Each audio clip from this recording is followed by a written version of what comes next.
You know, in the Gospel of Luke, there are these two short stories about Jesus visiting the temple as a kid. And they do so much more than just tell a cute story.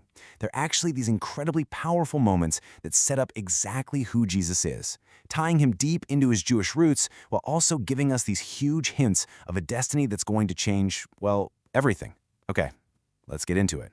So here's our roadmap. We're going to start with the deep faith of Jesus' parents. Then we'll look at the absolutely startling prophecies they hear in the temple. After that, we jump ahead 12 years to a family trip that takes a wild turn. And finally, we'll see how Luke pulls it all together to show Jesus as the fulfillment of these ancient promises. All right, to really get what's happening here, we have to start with Mary and Joseph. Luke makes it super clear that they were devout, deeply committed to their faith. They were the kind of people who did what the law required, no questions asked. And this meant making a pretty serious journey. We're talking 70 or 80 miles, all the way from Nazareth to Jerusalem. And they weren't just sightseeing. They were there to perform 3 sacred duties for their new baby: his circumcision and naming, Mary's own ritual purification after childbirth, and finally presenting their firstborn son to God right there in the temple. Now, this is where it gets really interesting. It's about the kind of offering they bring. See, the law actually had different rules depending on how much money you had. If you were a well-off family, you'd offer a lamb, a pretty significant and expensive sacrifice. But Mary and Joseph, they brought something else. They offered 2 turtle doves. And Luke doesn't just throw this detail in randomly. Oh no, it's a direct callback to the law in Leviticus, a specific rule for those who are too poor to afford a lamb. So right from the jump, we're being told that the Messiah comes from a humble, low-income family, a family that faithfully gives what little they have. So this trip to fulfill their religious duties suddenly becomes something way, way bigger. Because inside the temple, this ordinary-looking family from a little town runs into 2 extraordinary people who see something else in this child. You know, in Jewish law, you need 2 witnesses to confirm that something's true. And Luke, brilliantly, gives us a man and a woman. First, there's Simeon, a righteous man who'd been promised he wouldn't die until he saw the Messiah. And then there's Anna, an elderly widow and a prophet who basically lived in the temple, fasting and praying. So, Simeon, guided by the Holy Spirit, takes the baby Jesus in his arms and just lets loose with this stunning prophecy. He says this child isn't just a savior for Israel, but a light for everyone, for the Gentiles, the non-Jews. Right here, in this moment, Luke is setting the stage for a salvation that's for the whole world.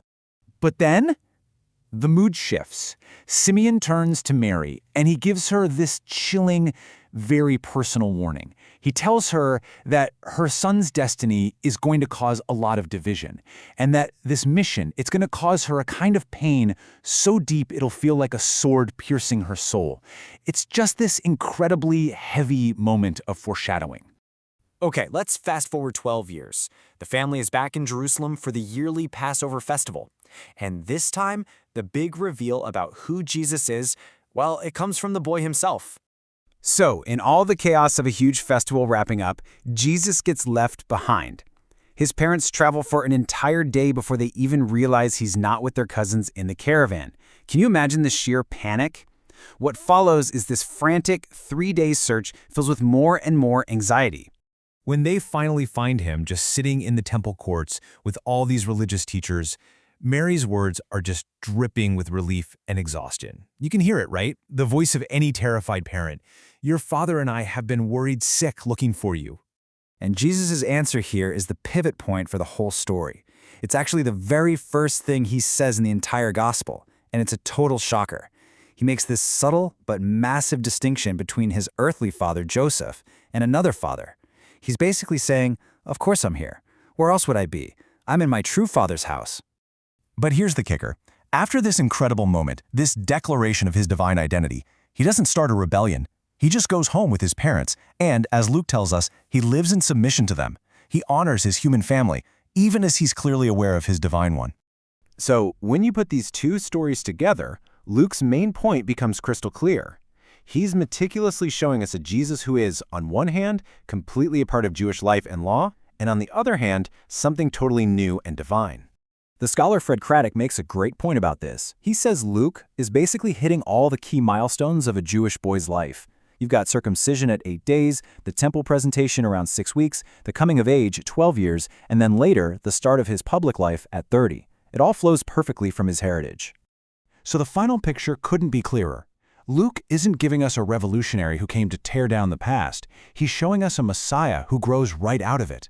A child from a poor, faithful family who fulfills ancient prophecies and, as Luke puts it, grows in wisdom, in stature, and in favor with both God and people. And all this leaves us with one last big question to think about. By grounding Jesus so carefully in these humble, human, and deeply religious beginnings, how does that change the meaning of his divine mission?